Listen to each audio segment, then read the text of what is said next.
Ashama harka fuunee hordoftoota sagantaa miidiyaa FNM bakka jirtan maratti nageenyi fi badhaanni isiniif haa ta'u jechaa oduuwwan gaggabaaboo har'aaf qabadhee dhiyaadhee jira.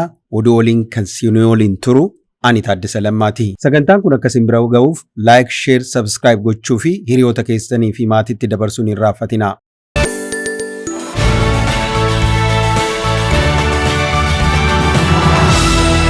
Sirni ijaarsa maasaraa mootummaa naannoo Oromiyaa bakka hooggantoonni olaanoo naannoo Oromiyaa Federaalaa, miseensota caffee Oromiyaa, abbootii gadaa fi haadholii siinqee abbootii amantaa argamanitti Finfinneetti raawwatamee jira.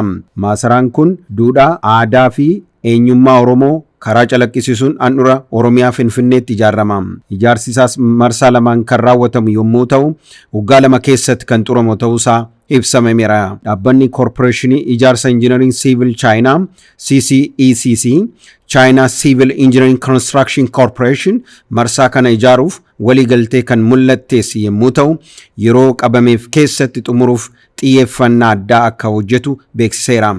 Maasaraan kun handhuura Oromiyaa kan argamtu Finfinneetti kan ijaaramu yommuu ta'u, lafa hektaara 6 ol irra qubachuun kan ijaaramu ta'uusaa ibsamee jira.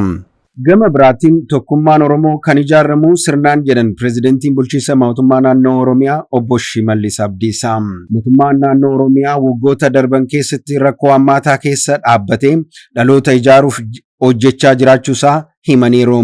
Fedhiin uummata Oromoo biyya tokkummaa sabaa fi sablammootaa keessatti mirkanaa'e ijaaruuf malee olaantummaa qofa isaa mirkaneeffachuuf miti.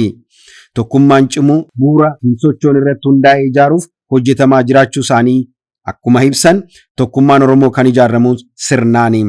Iyyii fi arrabsoon nurratti geggeeffamu caalmatti nu cimsa malee kaayyoo keenyarraa nu maqsuu hin danda'u jedhaniiru.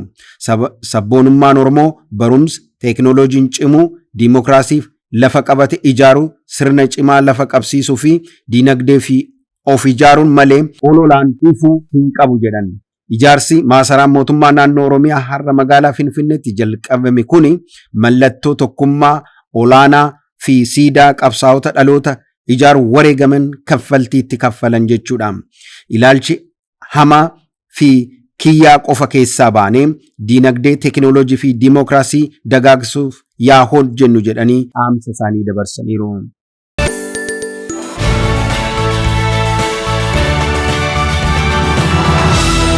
Tibbana haleella hidhattoonni waraana bilisummaa Oromoo fi mootummaa jidduutti taasifameen qibxata galgala magaalaa Walincititti banameen lubbuun namoota nagaa 2 darbuusaa poolisiin naannoo sanaa ibseera. Ajajaan poolisii aanaa Boosat Komaander Mahammad Suufaa BBCtti akka himatanitti hidhattoonni qibxata sa'aatiin booda naannoo sa'aatii 11tti magaalaa Walincitii seenuuf yaalii godhaniin lubbuun namoota nagaa 2 yoo darbu namoonni 2 immoo miidhaan qaqqabeera jedhaniiru. Aanaa Boosat kana keessa humni Abaawoo Shanii jedhamu kuni bal'inaan socho'aa yeroo hedduu dhaabbilee mootummaa fi miti mootummaa irratti miidhaa geessisuuf yaalu.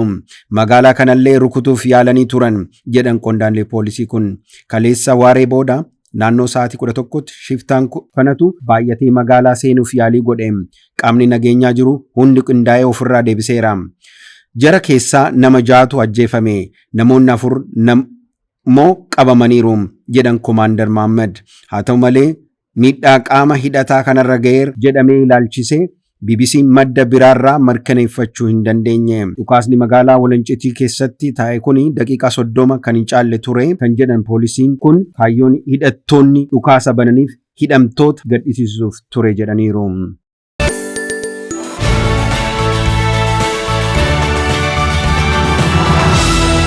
Egaa hordoftoota sagantaa miidiyaa FNM oduuwwan gaggabaaboo har'aaf qaban asirratti goolabnee jirra.